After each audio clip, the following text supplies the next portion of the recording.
the lounge music went away. Wow. It's like do do do. Good morning. How y'all doing? Good. Oh, the awkward picture again. Okay. My name is Gary. You see my name, whatever. So anyway, hope you all are doing well. Just to get us started, would you mind just joining me in just a collective breath? So let's breathe in and out. One more time, let's breathe in and breathe out. We're gonna breathe in again, and we're gonna hold for 3 counts, then we're gonna breathe out. All the air that we can breathe out. And even a huge sigh when we're breathing out. Breathe in.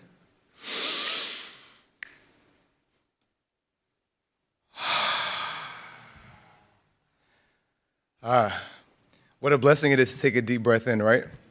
A week of clean air. I don't know what the air quality was this morning, but any of y'all checking it every morning? 42, moderate. Okay, see, we're doing that now. That's where we're at. So it's definitely a blessing for that. So thank you all for joining us for the 9th day of learning. It's a deep honor for me, especially being a co-chair of the Roundtable Board. Special shout out to Kim and her team, Kim Olsen and her team, and everybody. Well, oh, yeah, woo, woo. All right.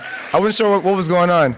And also huge props to Toya Lillard and Stephen McIntosh, just for all their deep work. Can we give them a round of applause, please?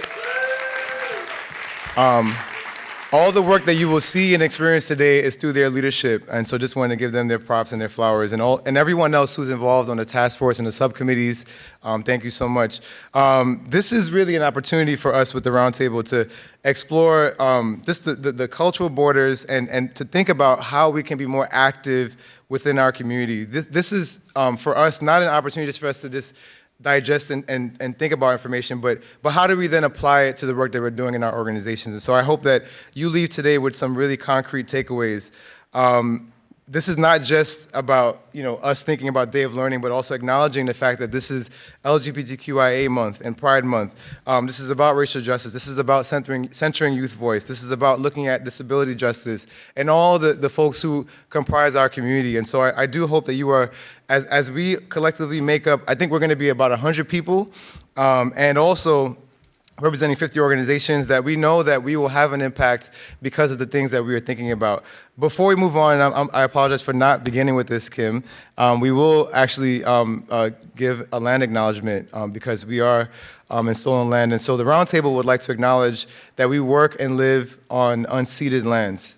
The place that is widely known as Brick Arts Media exists on the contemporary and ancestral homelands of Canarsie and Munsee Lenape people. These sovereign nations and communities are still thriving here, and we continue to occupy their lands. We would like to give a moment of respect to them, as well as to the Black and immigrant communities which have helped build the city we know today.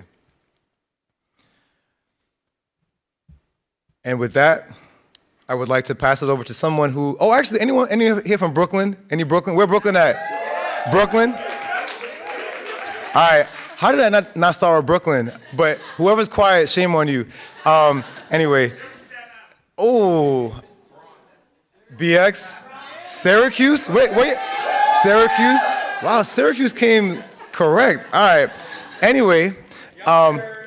Yonkers. Wow, okay.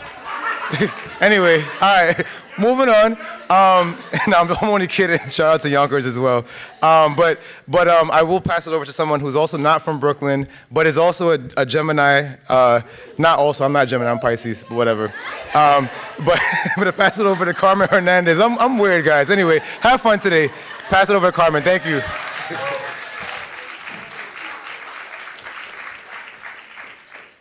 Good morning, everyone.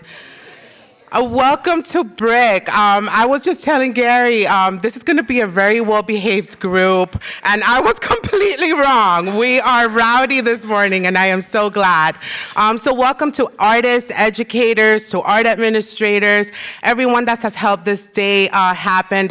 I have been at Brick for a year, but I have been attending the Roundtable and face-to-face for about a decade, and I think that says a lot about the reputation of the organization, the consistency of the programming and of the resources that are poured into our community, we can always depend on like clockwork. And you can't say that about a lot of things in New York City. Our environment is constantly changing. So it is so great to have something in our lives that we know that we can depend on and depend on each other as well. So I just wanted to say, thank you to Roundtable for including us in the agenda for today. Our youth fellows are going to be presenting this afternoon. The BRIC Youth Fellows have curated 2 exhibitions. One of them is on display right now in the project room. It's called The World Reflected in Your Eyes. And when I say they curated it, I mean they put out an open call, they reviewed them, they chose the artists, they were part of installation, they were part of the wall labels. And so it is truly, truly special. And when we were asked to participate, the first thing that came to mind was, let's have the youth voice, because we're usually talking about the youth, but we don't let them be here. We don't let them step up and speak for themselves. And that is what BRIC does. That's what the Roundtable does, right? So, just wanted to also say a little bit about BRIC, because I hope that if this is your first time here, that you just keep coming back and back again, because this play is addictive if you are a creator.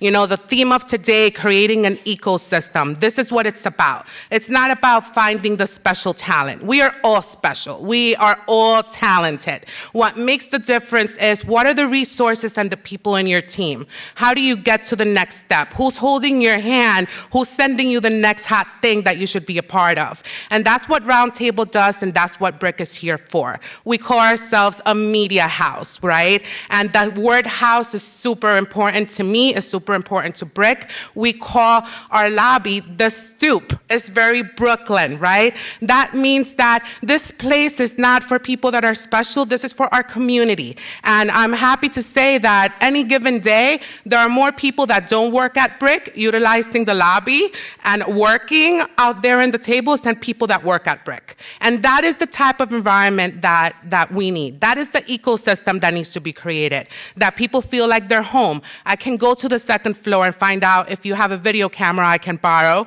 and how can I do that? And by the way, you can all do that. So at BRIC, we lend out equipment if you become a community producer. And a community producer just needs to take 2 classes, a field production class and an editing course. And then you come in and borrow our equipment for free. And as a matter of fact, you can come back if you want to play it on cable access television, unscripted, uncensored, that's you, right? Well, that's what free speech means.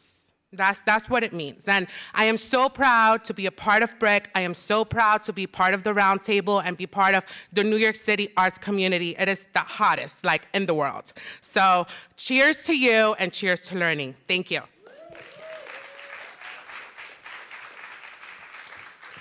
I will now pass it on to Toya Lillard, who's going to be our moderator for today.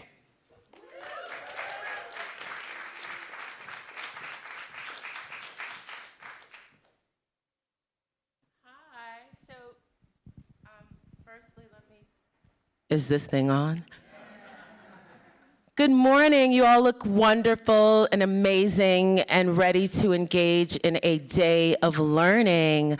My name is Toya Lillard, and I am honored and humbled to be your moderator for this opening panel. I would like to invite my panelists to come join me on stage. I'm lonely.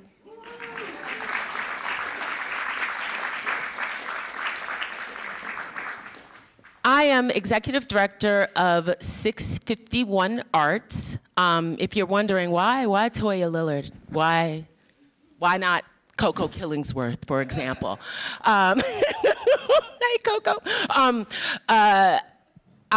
This panel, this idea, this was all my big idea as the co-chair of the Task Force on Equity and Inclusion. Shout out to the task force and the hard work that has gone into today, specifically Lulu Fogarty. And in my capacity as a new executive director of my 35-year-old organization, I learned very quickly the importance of archiving, of story keeping, and storytelling. I want to just also say that I have a grandmother that I hung out with a lot, and she liked to go to garage sales and was very big on collecting things and instilled in me a core value around archiving and around keeping things of value, heirlooms, passing things down, recipes, alchemy, ways of healing. So I want to invite us all to think about the role of archiving in our personal lives and as it relates to our work, both on this panel and for you in this day of learning, thinking about the importance of what has been passed down to you personally and institutionally. For my institution, we began as a project of BAM. I had no idea. I've lived in Brooklyn for most of my adult life. I had no idea that my organization had provided for a generation of working class Black Brooklynites the opportunity to experience live performance that was created specifically and intentionally for them. 651 Arts is a 35-year-old organization that was born out of a call to create specific and intentional programming for working class Black and brown Brooklyn, which is what this area used to be.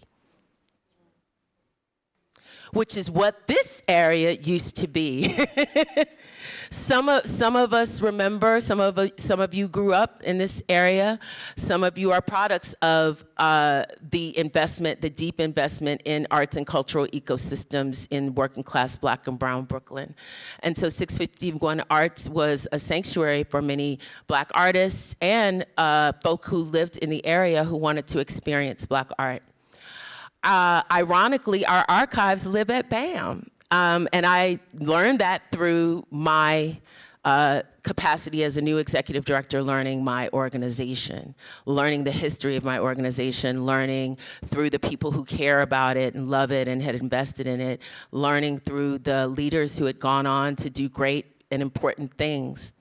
I invite you to think about your work and the history that you know and absorb. Are you proud of it? Do you know it? The origin story, personally and professionally, is important to us as arts educators, as lifelong learners. I invite you to think about how the origin story, personally and professionally, impacts your understanding of the power of the work that you do. For example, the kids today have no idea that folks like Ronald K. Brown and Diane McIntyre, great artists, incubated their art right here in this neighborhood. It's important that we have conversations around archiving, storytelling, and story keeping, because we are in the midst of a great erasure, a great cultural erasure as a result of aggressive gentrification. We see it in this very neighborhood, which used to be something completely different. I'm really honored to be able to introduce to you our panel today, where we will engage in a conversation around their personal and professional connection to storytelling, story keeping, archiving, and hopefully give us some ideas that we can take back personally and professionally to begin to institutionalize this idea of archiving as a response to the erasure that we see around us. Camille's work as an archivist focuses on the art history, innovations, and diversity of artistic expression across the African diaspora. She is most interested in exploring archiving identity formation throughout the African diaspora and culture through three foundational principles: oral, physical, and ritual. Lawrence's background as an art historian, artist, and beauty practitioner informs her approach to archival work. Her projects include Black Beauty Archives and contributions to Urban Bushwomen and BAM Dance Africa. On Juneteenth 2020, Camille founded Black Beauty Archives to document, preserve, and archive the history of Black beauty culture. Camille's professional makeup artist experience includes publications in Vogue, Sophisticate's Black Hairstyles, The New York Times, Paper, and TV and film with Apple, CNBC, Disney, ESPN, and more. She completed her BA in art history and a minor in global Black studies from SUNY Purchase and beauty industry essentials certification from the Fashion Institute of Technology. She is completing her MLIS with a certificate in archives from CUNY Queens College. Give it up for Camille Lawrence, y'all. With the beautiful hair, you know, as the receipts, okay? Sommer McCoy is a New York City-based curator, community archivist, and arts administrator. Sommer is the chief curator of the Mixtape Museum, an initiative that encourages the research, archiving, preservation, and data analysis of mixtapes. That is so cool.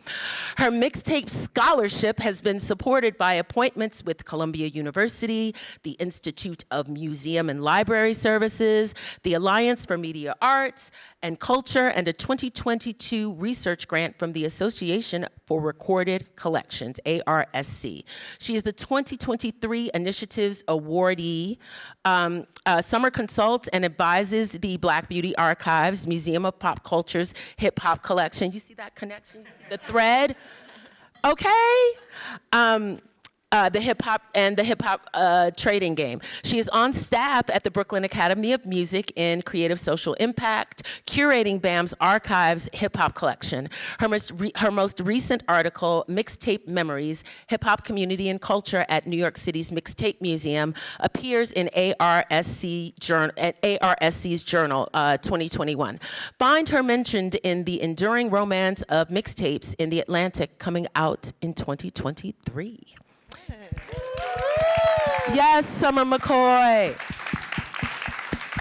Kashema Hutchinson, PhD, is a program manager whose work is an alchemy of sources that values and highlights the knowledge production of Black and brown youth, usually through a hip-hop lens. She creates hip-hop infographics to facilitate discussions about knowledge and self in various spaces, including New York City correctional facilities and ciphers. Kashema is the program manager of Fresh, Bold, and So Deaf, a women's initiative of the Hip Hop Education Center. She has taught undergraduate courses, critical thinking, and the evolution and expression of racism at the City University of New York, aka CUNY, and was a co-director of the CUNY Peer Leaders, a community-based program that supports CUNY undergraduate students' scholarship and creative work in the humanities. She has a PhD from the CUNY Graduate Center in Urban Education. Kashema Hutchinson.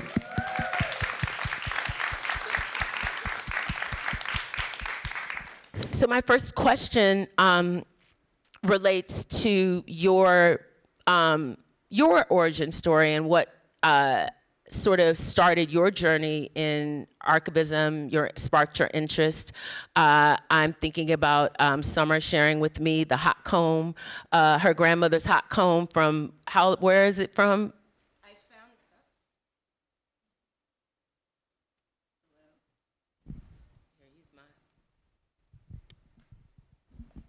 found the hot comb, which is sitting right there, that I'm donating to the Black Beauty Archives, I found in 2021 when my mom, my daughter, and I went to South Carolina to just get away from New York City. And I was digging around in my great-grandmother's house and found this hot comb. And my mom was like, oh, my hair was done on that. And I was like, wait, my hair was done on that.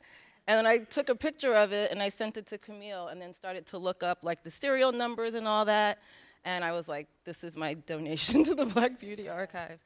But spending a month there, especially during COVID, because in South Carolina, we were not trying to go nowhere, not Walmart, anywhere. But it gave me time to start going through our pictures, and we found documents, marriage certificates, husbands we didn't even know about. And actually, like, one of the documents we found was a will, and we had to reverse some things with the bank with some family members. So it really shows the importance of trying to keep up with your family information. And unfortunately, like, we're not all able to do that all the time. Like, this side of my family is very fortunate to have homes, to have the resources to keep those things. So I just decided that I was gonna take the archival work and things I was learning from the community, from Camille, Kashema, and other people in hip hop, and apply it to my family history. I don't remember what the question was. Thank you for that. The question is, what was the spark? What sparked your interest, your dedication to archiving? Many of us, for those of us who are, I will speak specifically about African American people because that's what I am. We don't know a lot about who we are or where we came from with specificity. And that has impacted us over generations. It impacts us spiritually, emotionally. And it's so important for us to consider how we find out about who we are, like the hot comb. Oh, wow, I use that too, because they create threads. So yes, if you could respond to, who sparked your interest in this idea of archiving? For me personally, I grew up as a very nomadic child. Never really stayed in the same place for more than 2 years. And with that, I feel like my family was very intentional about passing down oral histories, rituals, spiritual practices, things of that nature. And so I almost feel like I fell into archives by accident. I was working as an intern at the Guggenheim Museum. I actually attended an Arts and Roundtable event, and there was 100 women in the room, and we were networking, and I was one of 5 Black folks in the room, and that left me feeling like, oh gosh, is this for me? I ended up, transitioning into different spaces, fell into BAM by accident, became a board relations associate, wasn't a fan of it, discovered the archive, and I was like, I love this. I want to explore more. I always grew up in libraries, being nomadic, staying at libraries till 7, 8 p.m., and so it just felt like a safe space, like home for me. And so in that, I was like, this is an amazing history. My family migrated to Brooklyn from Barbados and from Dothan, Alabama in the 30s and the 40s. And so being at BAM and growing up as a child experiencing Dance Africa, it was a very full circle moment for me that made me feel like home. And so that definitely was my springboard into continuing archival work. For me, it's like a weird, okay, let me just tell you, how about that? So I started in New York Public Library doing the first digitization of the first images, 30,000 that were digitized, and I realized none of these images reflected us. I knew they were for fair use, but they didn't reflect us, who I was and my identity, And so, when they did reflect us, it was related to transatlantic slavery. Slave trade. And so growing up, as a second generation hip hopper, if you will, I started to, look for things, digging in the crates, DITC, that was a thing. And then I got into Hip Hop Education Center with Martha Diaz, who was like the hip hop archivist extraordinaire. And she was just like, the archives. And I was like, yeah, we cool, we good. And then, but what happened was I started to get into interact with different people like Sommer, right? And her passion for archives and memories and what it meant and the significance. And then there was another incident where, not an incident, there was a archival program at Baruch for CUNY 1969 project. And what I did was I created a syllabus designed around this archiving, and what I did was I related it to 1969 to today, and have my students look at it and say, what do you see? What do you hear, right? And I called it rhetoric and racism, right? And then from there, exploring 1969 and the comparative analysis of today and yesterday, and also going back to the metadata. I'm a college dropout when it comes to the library degree. I got a PhD, but I was still dropping out anyway. And so I actually was fascinated by how we were digitizing archives. And I was just like, things are missing. how we tag things, how the metadata is represented, you can't find everything that you need for, and so you have to be creative, right? So if this word doesn't work, then you have to use another word. If synonyms and still going, and even then you still probably won't find anything just because technology is technology. It's not 100% proof. And so that's my journey. I have like bits and pieces all over the place, but that's my like aggregated look at it. Beautiful. Thank you all for answering that question so fully. I noticed the common denominator of hip hop in each of your stories and in each of your professional sort of lineages. And as a fellow daughter of hip hop, thinking about the ways that hip hop in and of itself was a response to erasure, hip hop in and of itself, taking old dusty records and turning them into something else, but also archiving in the process as a part of the creative process, that hip hop has embedded within it a process of archiving.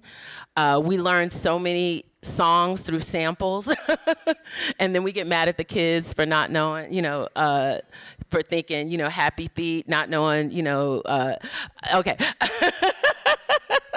Right? You don't know Grandmaster Flash. And yeah, like so many jazz tunes I learned through hip hop, through A Tribe Called Quest, through Jazzmatazz, right? So we can't be mad at the kids at all. So using hip hop as an example of,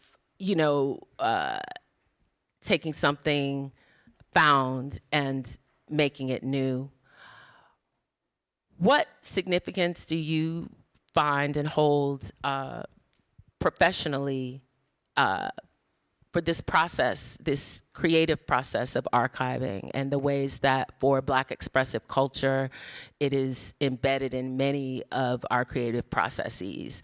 Chuck D said famously, hip hop is the CNN of the ghetto. A really long time ago when people watched CNN. But yeah, it is through our storytelling and songs that many of us learned our history.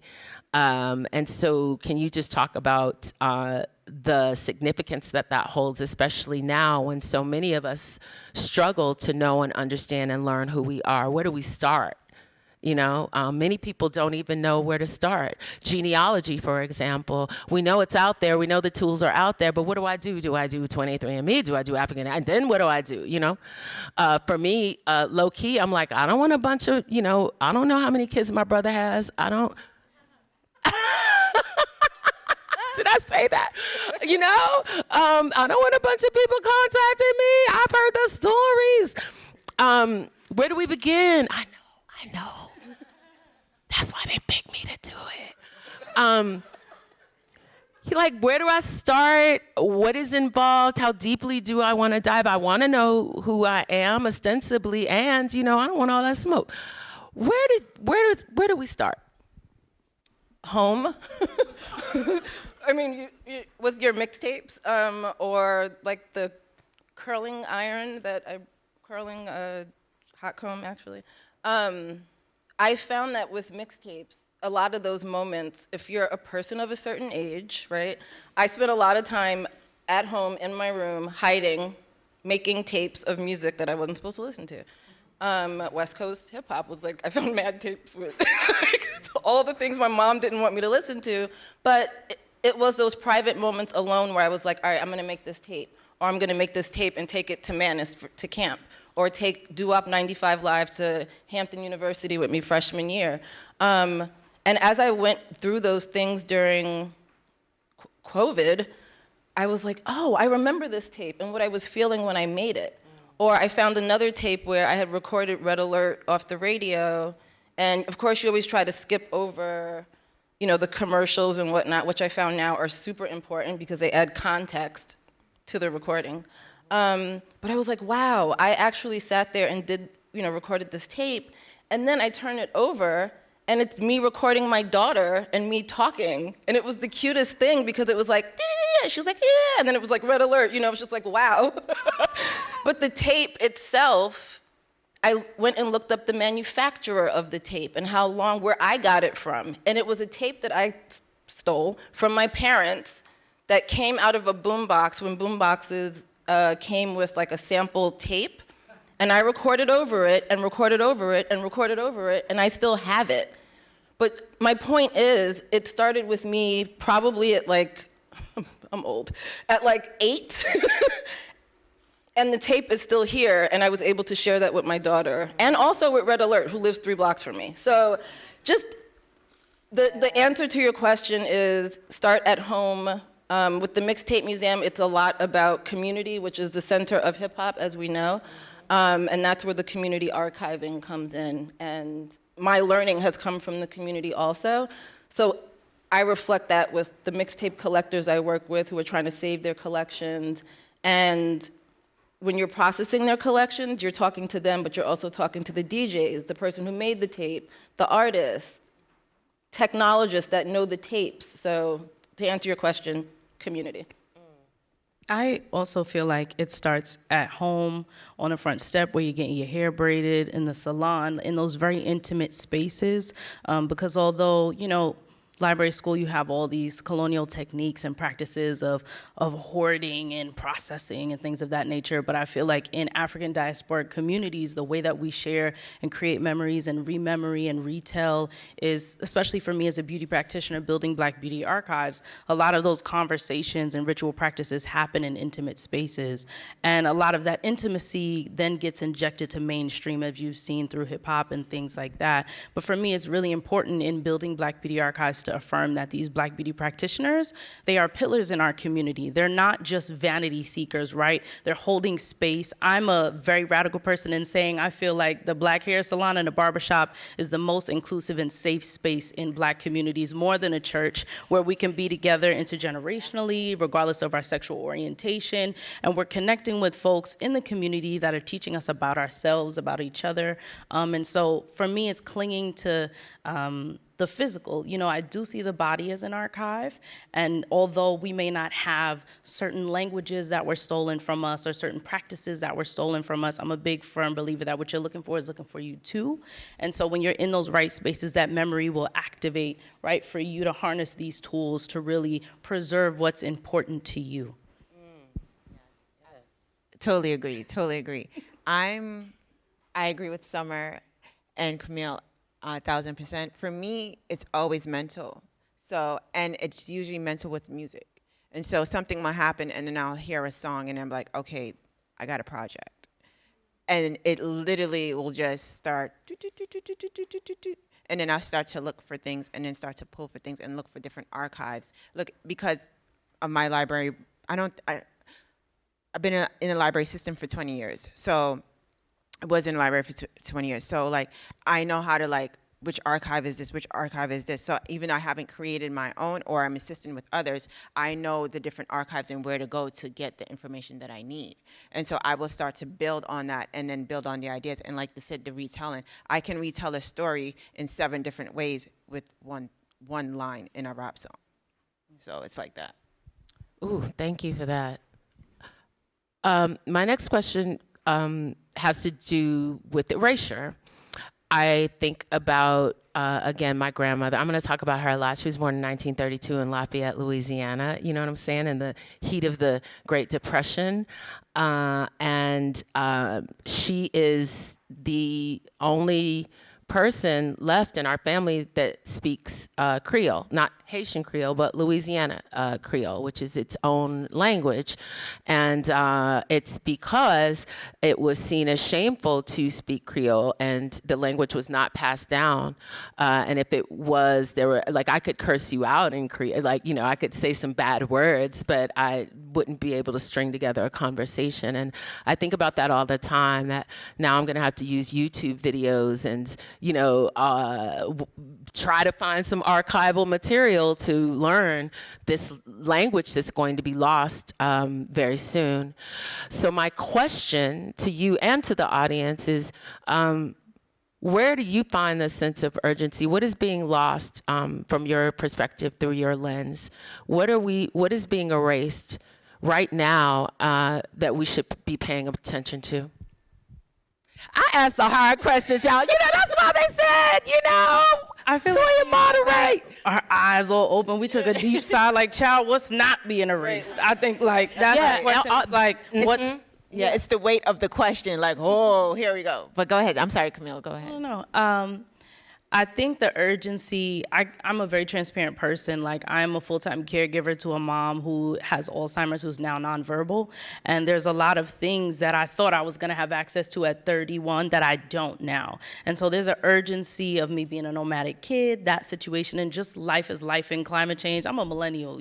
We've been through some stuff. So with that being said, I can speak to the beauty perspective. We see everything when it's on the runways. And I thank God for Black Twitter. For example, Gucci released a jacket in 2016, and if Black Twitter wasn't keeping a collective memory, we would not have been able to quote, that's Dapper Dan, get it right. No. And I don't believe that we would be able to cement our figures into these spaces where legacy building is happening if we didn't have that collective memory and collective voice.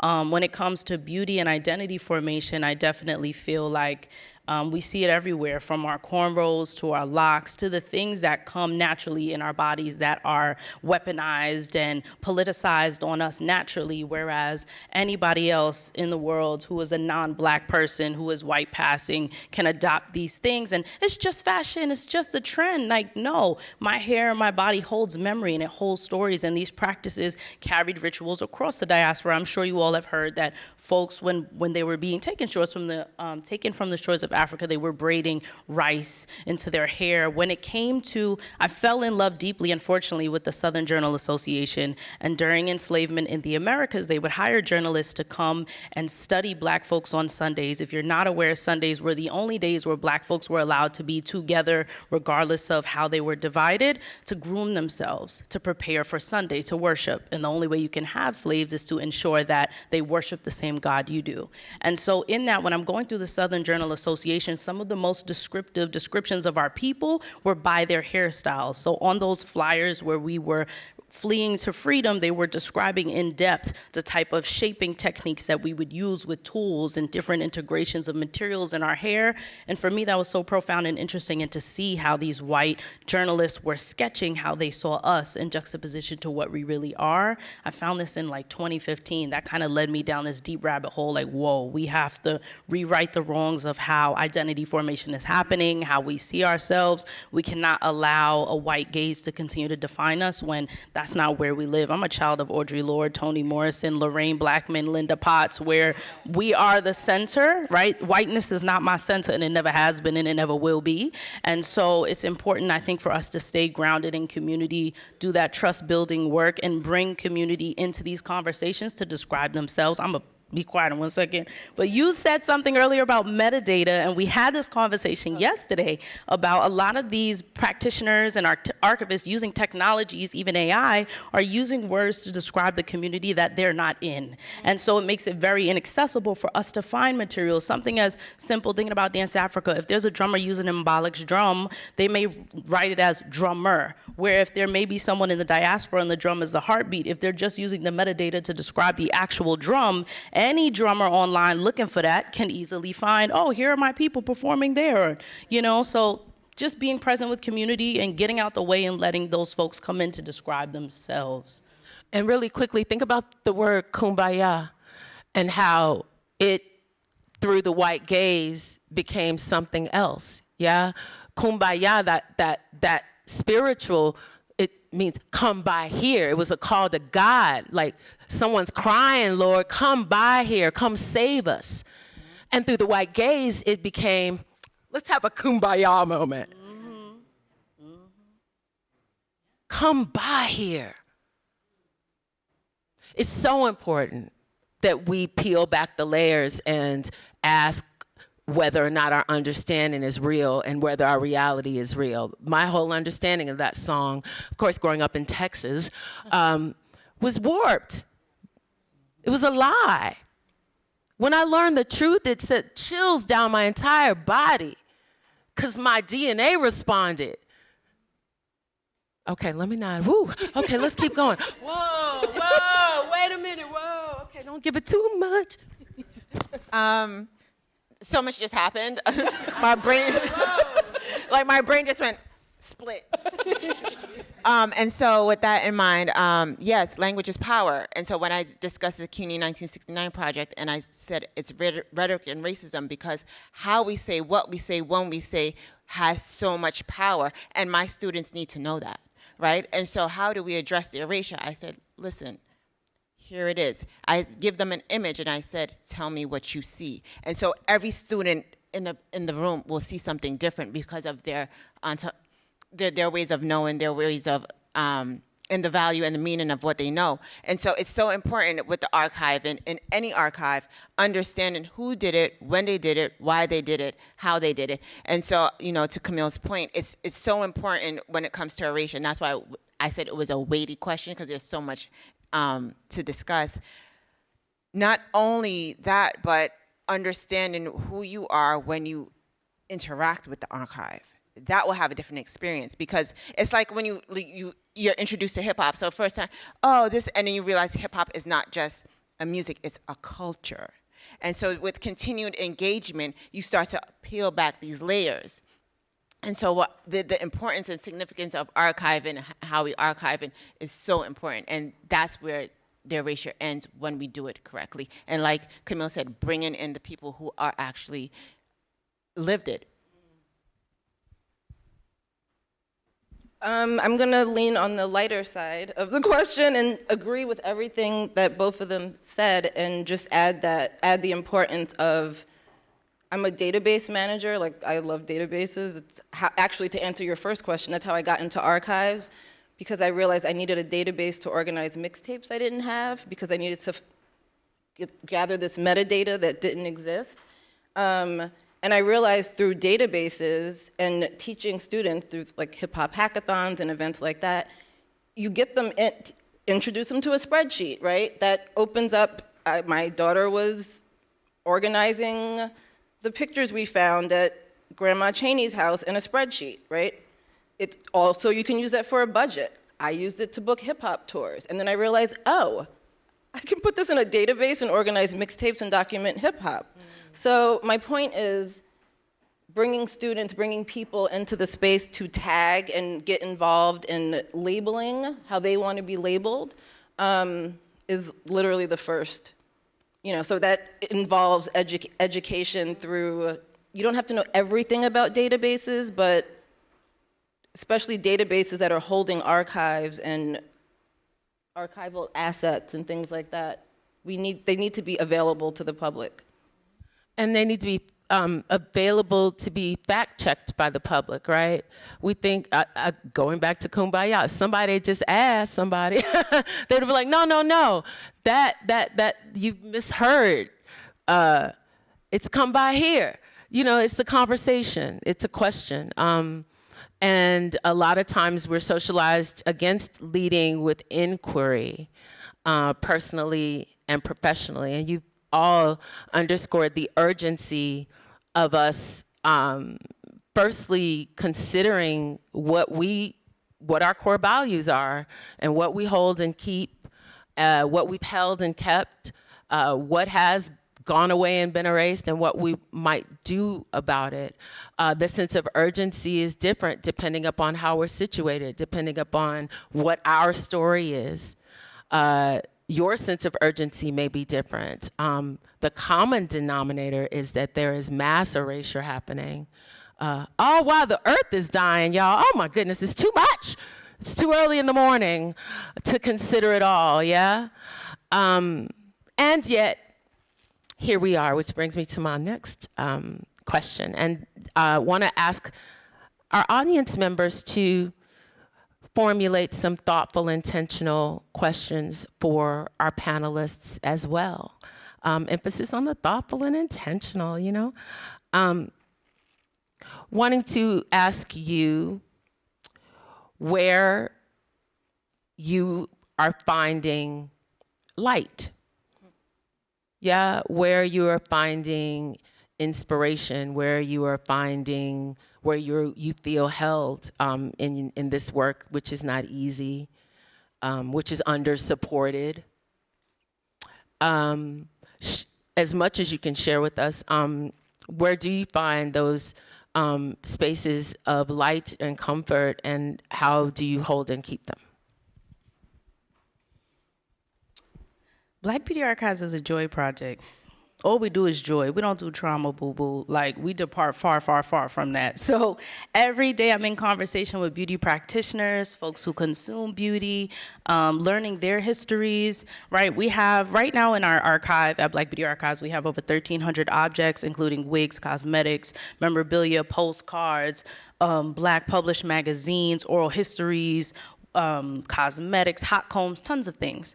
And in that, I think it's really important that joy is a part of identity formation and is something that's always affirming and ever evolving and ever growing. So it's exciting. There's always a new trend. There's always a new way in which that Black folks are representing themselves. Similar to hip hop, we have new music, new sounds, new language, and ways to describe ourselves and how we see our world. And so I think in staying close to community and always being engaged in that is really important. Speaking of hip hop, we are in 50 years, celebrating the 50th year, the anniversary of hip hop.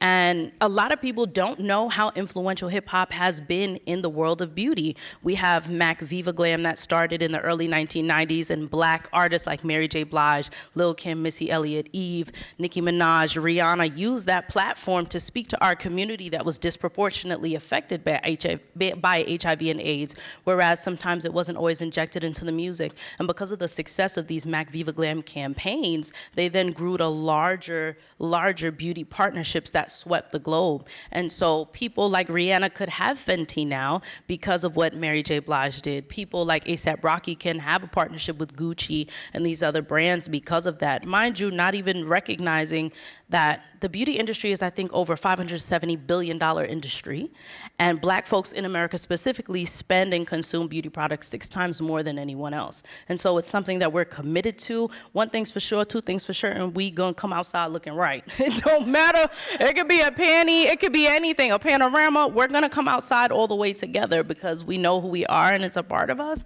And so the work that I do is centered in joy, the same way hip hop is centered in joy, the same ways in which you're using critical thinking to empower students, the same ways in which Sommer is doing community work to empower folks to access technologies. I'm not trying to speak for y'all, but I think everything we do here is joy work. Ain't no trauma over here. Yeah, just to underscore the hair piece of it, the Crown Act was just passed. So a part of us coming out of the house looking right is, yes, that's how we historically, you know what I'm saying? You can go back in our archives. Yes, we have always come out the house looking right, even on the continent, you know what I'm saying? And we don't have a choice. You don't have a choice but to come out of the house looking perfect, and even then, right? And with regards to hair, there's so much punishment involved in coming out of the house looking less than what has been socially acceptable on the part of Black women, so that it's not surprising that billions of dollars are spent in the beauty industry, not because we vain.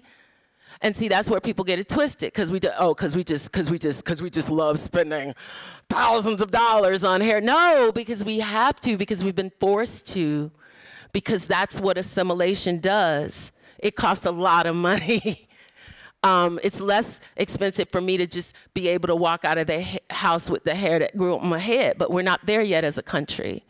So I want us to consider, while we think about that number that's spent in the beauty industry, how much is that forcible? I feel like, we should get some of that back into taxes at the end of the, I just wanted to say real quick, too, we thank God for the Grand Docile models coming out of Harlem and the A-Jazz movement, and we honor Kwame Brathwaite Sr., who recently passed to the other side. But those folks were doing the work in the 60s and the 70s so that we could sit here today in this room and have natural hair and be respected. And so before a Crown Act, before anything else, they were pushing back against, like, Johnson Publishing Company that was showing wigs and straighteners and saying, like, you can show up as you are, dark-skinned women, full-body figured folks with natural hair. So... yeah. Light, joy. Joy. So the Mixtape Museum actually started out, I find joy in archiving, period. The Mixtape Museum started initially in response to my ex dying in a car accident, who was a DJ who gave awards to DJs who were doing amazing things with mixtapes. And so my response was, well, let me learn more, you know? And I realized that hip-hop mixtape culture was not in JSTOR. It wasn't in like the scholarly databases that I had access to when I was stuck in academia for 12 years. It's a whole nother panel. But I used that access to say, hey, let me learn SQL, let me build databases, but also let me process this trauma. Like, he's dead. Do you know what I mean? And there's not a lot of history, and a lot of people don't know about him, but the DJs do, the hip-hop artists do, the people at the labels, you know, who took from mixtape culture and artists, a whole nother other panel. But it's all a collective history that hasn't been written down and documented. So I decided that A, people needed to learn about him, but also the culture, the mixtape hip-hop culture that is not documented. And also the significance of the mixtape. Exactly. Kashema, Dr. Hutchinson, during her defense, her defense was in the form of a mixtape. Yeah, literary mixtape. And she pulled out the purple tape, like on the Zoom screen. If you don't know what the purple tape is, that's your homework, go Google it. And I was just floored. So anyway, the importance of mixtapes and scholarship. But the joy I find, even with my great-grandmother's hot comb, my mom was looking through obituaries last night, and I put them in she was like, I had to put these in something. I was like, great, let me take it out of she had them in like Ziploc bags, and I'm like, oh gosh. So I took them out, but all of that is joy, me learning about my family. Memorial Day, last year Memorial Day, my mom was watching, I don't know, some Channel 4 or something, and she's like, oh my gosh, that's my father. And I'm like, what? So I go and look on the TV, and I'm like, oh my gosh, that's Poppy. And it was an article, it was a story all about how black soldiers were not given, not given, period. Right. And of course, I'm like, well, where's this picture? So I contact the news lady, I contacted the scholar she had on there, I took a screenshot of the picture, but my point is, this year, I now have my great-grandfather's naval records, all of them, and I'm going through them because I realize I'm probably not going to, a lot of black soldiers, period, you see these pictures, they weren't labeled, if there were pictures of them at all. So I realized that I needed to, find joy and learn about my family more through the archiving. So the joy comes from actually doing the work and learning about your origin story, right? And also, like, what is our future? What is our future, question mark? Right. So, yeah. Well, there's all this talk, Afrofuturism has become a buzzword. We talk a lot about Afrofuturism, and we have conferences and concerts dedicated to Afrofuturism. And my concern is that we're not mapping that Afrofuture. How are we gonna be in the Afrofuture if we don't, we're in trouble now, Jack. And so the thread between the now and the Afrofuture has to do with how we are valuing, firstly, our core values, but also how we're valuing and keeping and holding what has been passed down, what has made it possible for us to even get here to imagine an Afrofuture. I think it's fun to think that we can just, I Dream of Jeannie, blink ourselves into the Afrofuture and just start all over. Gosh, it's been too long of a pandemic. I just want an Afrofuture. Let's just go. Am I here? Is this it? Are we in the Afrofuture? A little more complicated than that. Needs some mapping, needs some threading, needs some work, needs some unlearning, too. Oh, yeah, definitely. Can I add that Camille and I are involved in a project called Archiving the Black Web? So one of the things disappearing right now is the internet, right? Potentially Black Twitter. But Archiving the Black Web is an initiative that is doing exactly that and has been funded by a Mellon grant. So like Mellon stepped up and gave a few $1 million sometimes. Yeah. but archiving the Black web that's. Yeah. There's also a cohort at a university. I'm so mad I can't call it. I have it in my phone. They just published a new digital humanities map that has over 300 plus entries.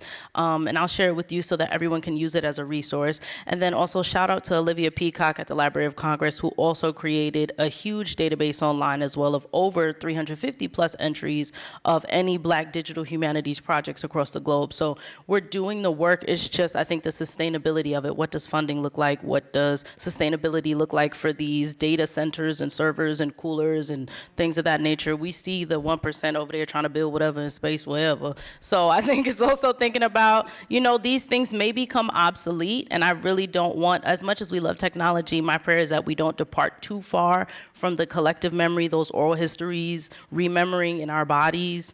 I think dancers do that all the time in a really beautiful, healthy, strong way, and beauty practitioners as well. But DJs, MCs, like the rituals and new practices and innovations that they're creating in the bodies, they're teaching that and passing that down. Some of it is really sacred where don't nobody else need it, because when I think about Afrofuturism, there are Black people in the future, and no shade, not everybody needs to be in those intimate spaces maybe in the future to inject or dissect what they want for their consumption.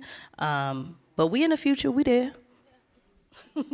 Yeah, definitely. I think you have to understand the definition of cyborg is getting something in that enhances your ability to work. And so like glasses are a form, right? But the DJs, turntables, being able to speak to the crowd and communicate with the crowd is a form. And so when we talk about Afrofuturism, it's already started. It's just when we define it and how define it. This is a rabbit hole. I won't go too far because there's different types of Afrofuturism, right? The spiritual and then the technical and the science part of it. So yes. And as far as Joy is, what do you do with the archive? What do you create with the archive? And so with me, I create hip hop infographics. So I can have these different photos and then create an assignment, a comparative analysis of Nicki Minaj and Farrah Hutchinson. And you're just like, what do you mean? And I was just like, in this very moment, I'm king.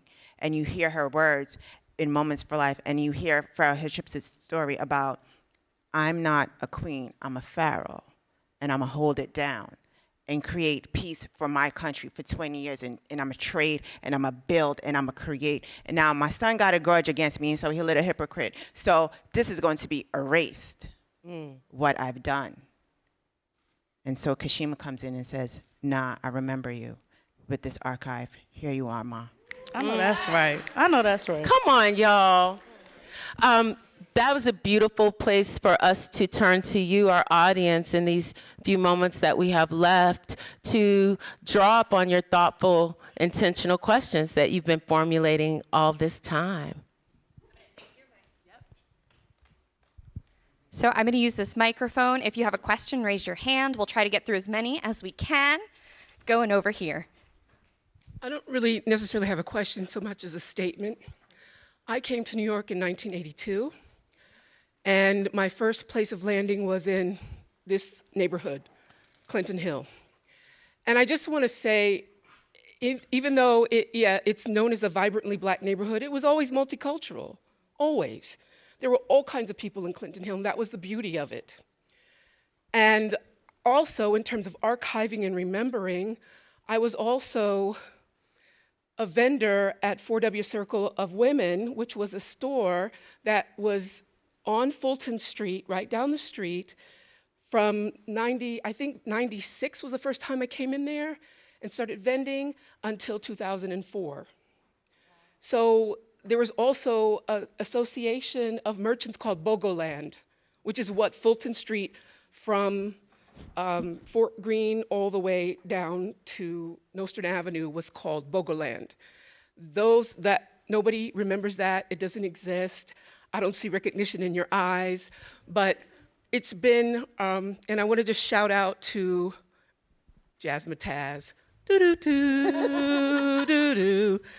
and Camille. I have something that I want to share with you from my family's archives about a Southern hair product that my great aunt received a handwritten letter on how to use the product.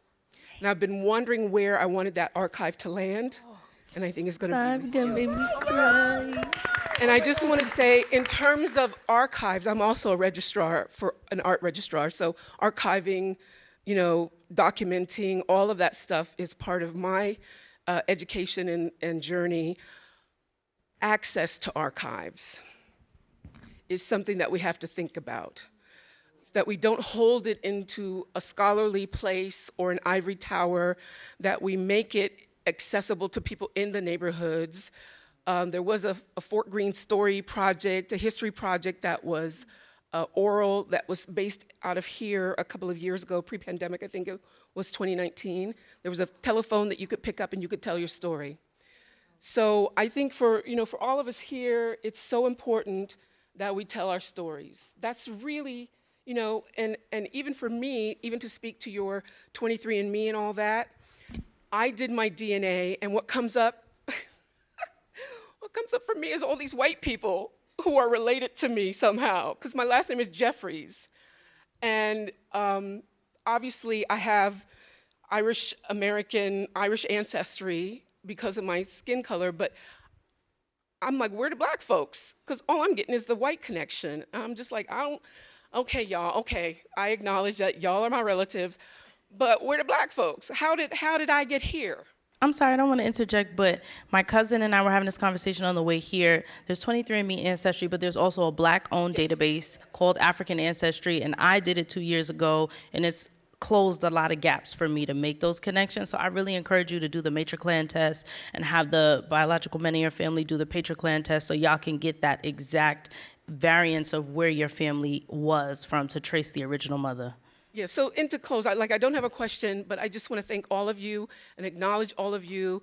The work you're doing is so important, and I'm just, I'm going to tell you because you're not going to believe me, but I'm 64 years old. So I am not of your generation. I'm a boomer, but I'm here to listen, I'm here to learn, and I am Afrofuture. Period. Okay? Period.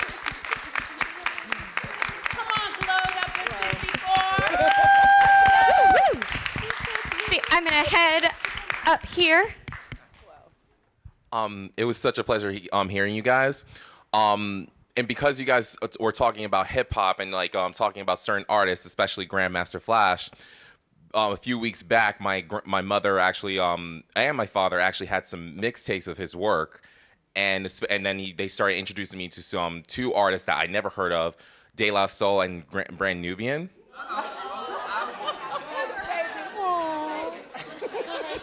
I was never heard of these artists, so but I was listening. It brought me back to those two. Welcome. You know what happened was you just aged us. Oh, I did. You just aged us when you did that, but it's okay. I just look younger than I'm really older than I am. No. The way you said it, these art De La Soul and Brandon, it's like, whoa. Well, we are grateful. We're grateful that you're in relationship with them now. You found them exactly when you were supposed to. Mm-hmm. So yes. But that was the question I want to ask. Like, what are your? Because me, as someone who loves hip hop, who are your favorite artists, if you know of any? Gosh, name them. De La Soul, Brand Nubian. Definitely Tribe Called Quest. People's Instinctive Passing Travels was my first tape. And now I'm really aging myself, right? I'm not going to talk about 8 tracks because I don't know anything about that. Me neither. Let's not be crazy here. I'm not going to talk about 8 tracks or nothing and the stacks of 8. My parents, no. But yeah, De La Soul and Tribe Called Quest and the whole Zulu Nation. You can Google it. That was, being a weird nerd in Houston, Texas. It was a lifeline for me and a sense of it gave me a sense of normalcy. Beastie Boys too. I was like, oh, I'm not alone. Because in Houston, if you don't fit in the little box, it's like you just get out. And so those artists, I let those tapes rock till the tape pop, and just felt like I belonged somewhere. Yeah. DJ Screw, Houston. Yep, absolutely. Yeah. My work came out of not knowing, right? I was looking for the information. And I think that is it's an important perspective, and that's why I like working with young people. so that they do learn. And like, you should not feel shamed, right? You came into the world when you came into the world, right? My favorite artist, I never answer those questions because I always feel like I'm going to forget someone or something.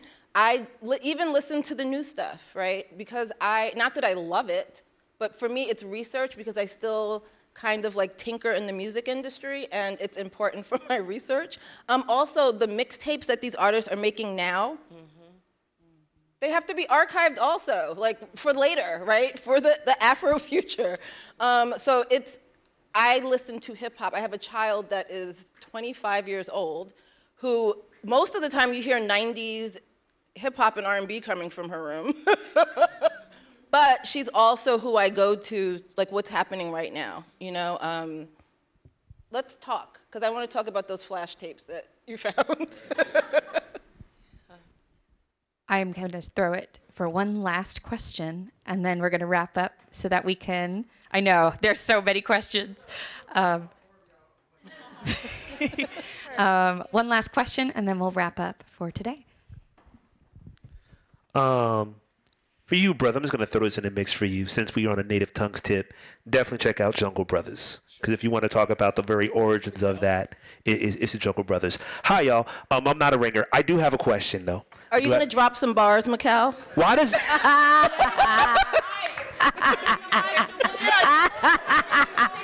Yes.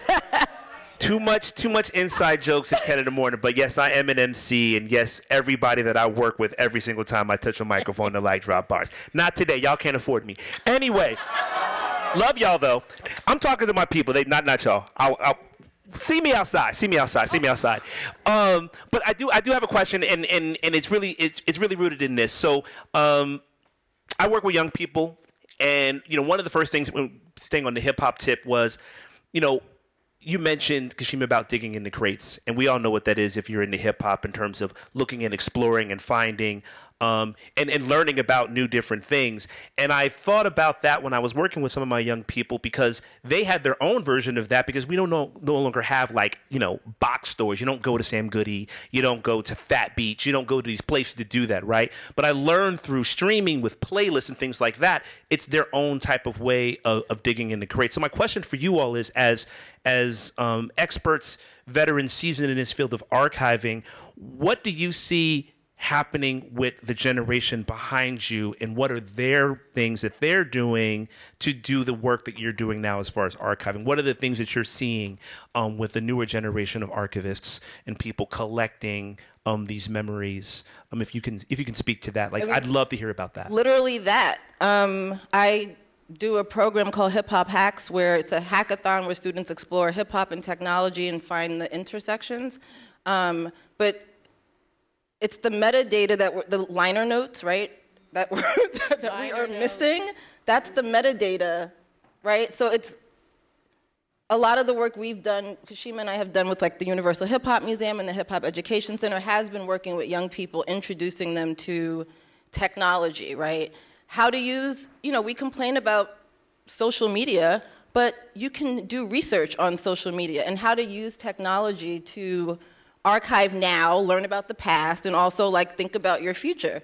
So and also events like this and introducing them to artists. But for me, the big thing is making sure that these archives are available.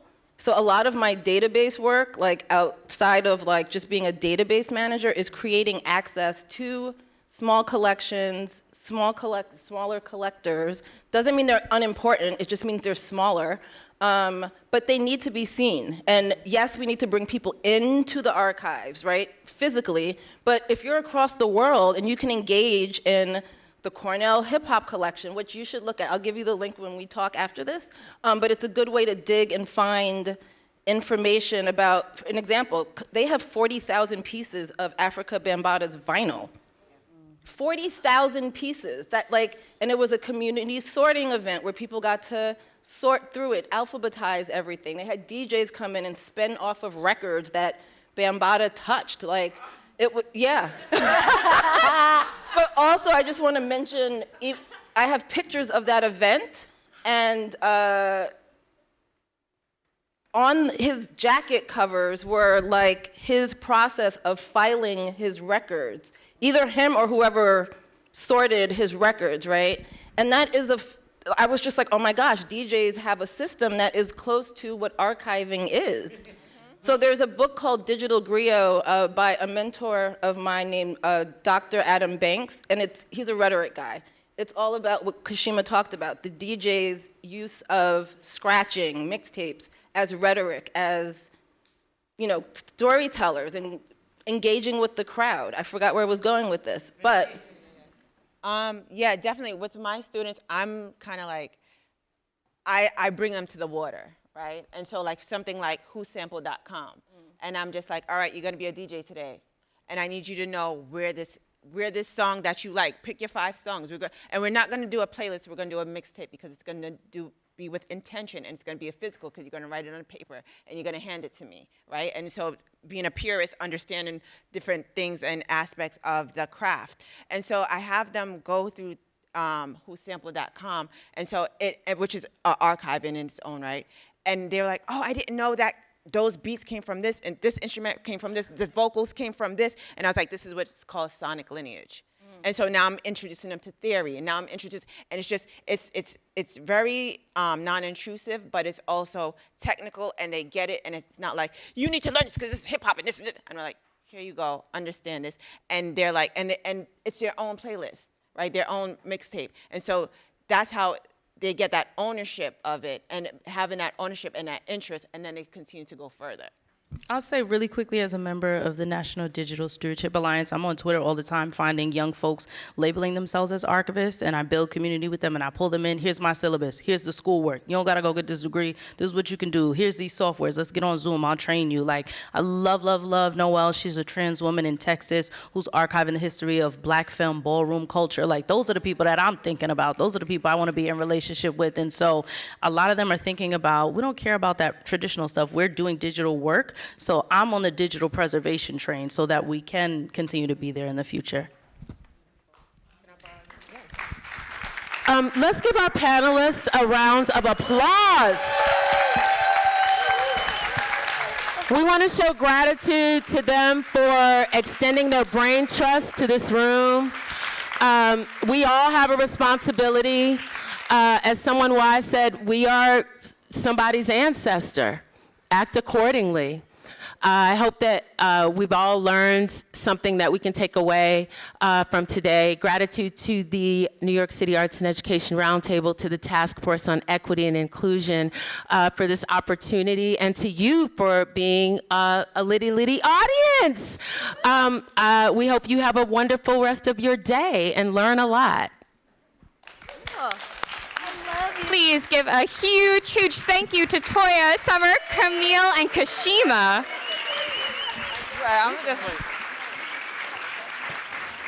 I know so much information was just dropped, but I'm thrilled to share we're also archiving this conversation, and it will be available and sent out to you as well, along with any information that our panelists would like to share.